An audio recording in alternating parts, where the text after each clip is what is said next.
will learn about one of the 9 intelligence types, the spatial intelligence type. This lesson will empower you with tools to become a highly successful person. Every intelligence type is for a purpose and is important, and so are you. Let's get started. The learning objectives of this course are: 1. To understand the characteristics of the visual or spatial intelligence. 2. To gain insight into how this type learns best and the careers best suited for them. 3. To appreciate other intelligences and identify how you can use it to your advantage. The course outline is: 1. Who is a person with a spatial or visual intelligence? 2. How do they learn best and what career types best suit people with this intelligence type? And 3. How do you develop this intelligence type? Let's begin with lesson 1. Who is a person with a visual or spatial intelligence type? Spatial intelligence is the ability to generate, retain, retrieve, and transform well-structured visual images, according to Loham, 1996. If you have a high degree of this intelligence, you love to fix things. You are great at painting and drawing. You have the ability to visualize shapes in your mind's eye. It's the mental skill that architects and engineers use for their design work. You are artistically inclined. You have the capacity to both observe the small details and also give it the right interpretation. You are also good at recognizing that you do not have all the information and must find more information. You are more alert. Lesson 2. What careers are best suited for the spatial intelligence type? Many careers and professions are available to this intelligence type. People with this intelligence can choose to become artists, designers, architects, painters, sculptors, musicians, engineers, scientists, teachers, among others. Meet Constance Swanika. Constance is a Ghanaian sculptor and the founder of Accents and Art Limited, the premier purveyor of the finest crafted bespoke wrought iron furniture made in Ghana and arguably West Africa. She established her business 6 months after graduating from the Kwame Nkrumah University of Science and Technology. Constance's work can be found in a wide range of upscale homes, offices, and diplomatic missions, both home and abroad. Meet Sir David Adjaye.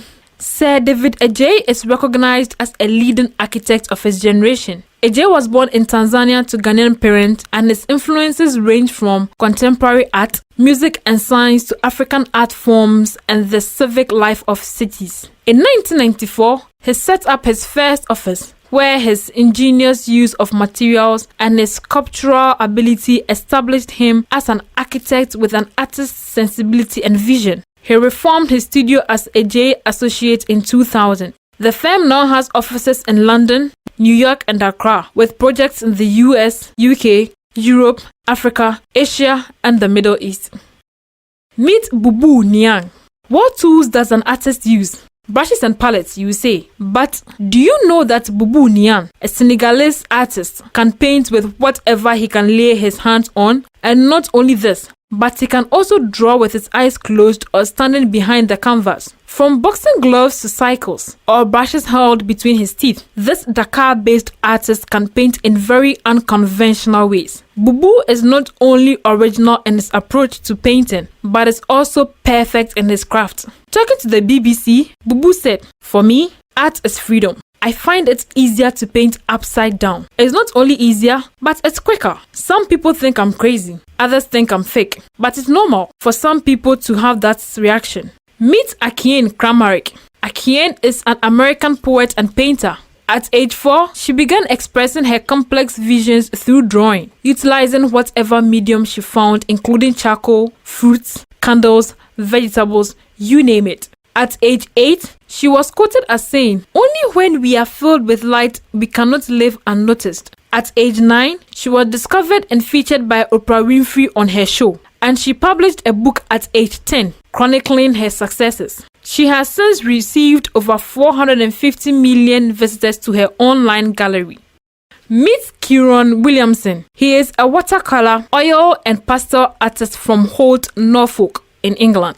His paintings and ability by the age of 6 was notable for his advanced use of perspective and shading. His second exhibition in 2009 sold out in 40 minutes, raising a total of £18,200 for 16 paintings. In July 2010, his paintings sold in 30 minutes. Meet Taylor Wilson. He is an American nuclear physics enthusiast and science advocate. In 2008, at the age of 14, he produced nuclear fusion using a fusor and at the time was the youngest person ever to do so. In June 2012, Wilson was awarded a Thiel Fellowship. The 2-year $100,000 fellowship requires recipients to forego college for the duration of the fellowship. In 2017, Wilson was named a member of the Helena Group, an elite and edgy think tank of global leaders focused on executing projects that improve the world. Looking forward to reading about you in all the important global media platforms for your exhibitions of intelligence in your identified area. If the people we have outlined can, we believe you can too, and even do better. Let us watch a video on this intelligence to summarize our learnings. Kindly write down your new learnings from the video. Lesson 3. How to develop visual or spatial intelligence. 1. Explore hobbies that allow you to manipulate objects to train your visual skills while also entertaining you. Some of the hobbies you may consider are photography, jigsaw puzzles, memory games, art appreciation, origami, chess, geography, drawing, Lego building, etc. 2. Play video games. According to researchers at the University of Rochester, action video games train the brain to process visual information. When playing video games, the individuals must pay attention to all the details in their environment and not only combat zombies or fight their way through terrains, but gather goods along the way. This trains their visual skills. 3. Block play or build models. Learn to build models, puzzles, or picking up furniture. Building models will help you visualize objects and then use pieces to recreate those objects. This will sharpen your geometry, mathematics, and memory skills and also help your visual perception and attention to detail. 4. Photography. Photography is a great hobby. It teaches you to explore viewing through different angles and learn about light reflection, changing the scale and angles of images. While photographing will enable you to widen your perspective and learn to see through a different lens. 5. Explore the physical world. Exploring the real world will teach you to visualize space and distance in the best way possible by being a part of it. Going out in the world and exploring roads, bridges, cities, and mountains will help you understand how far distance is and how tall buildings are. Within a short amount of time, you'll find yourself retaining this information and not having to reference your watch to see how long you've walked or your GPS to find your location. This will improve your memory and orientation. 6. Use gestures. Using gestures will help you retain information, especially if that information is regarding maps or models that need to be rotated. Recreating these moves with your physical body will help you better retain information as it frees up your working memory, which means that you do not need to memorize information and use your muscle memory instead. Phew, that was plenty, but good, right? You have just completed the course on visual or spatial intelligence type. Congratulations! We learn by doing, so take a moment to write 3 things that stand out to you. Also, write 3 things that you will try now, and now. You have 60 seconds. The clock starts now.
log off, let us recap. Howard Gardner believed that the brain has evolved over millions of years to be responsive to different kinds of content in the world.